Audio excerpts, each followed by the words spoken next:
village Mbo na Kabinda ba vivaka ndenge nini constat ya Paul Tosua na commentaire ya Thierry Lando.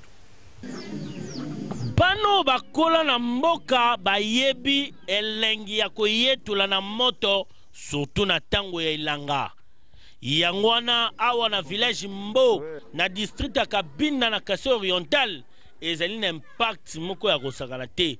Soki olamuki tongo ndeko mbangu oluki bakoni oluki mandalala opelisi oyetelu moto anatanda okota ti kote ya bazamba to na bilanga oluka mo eloko akolia. Boyoka ndeko moko ndenge azali ko expliquer ndenge nini bayetolaka moto.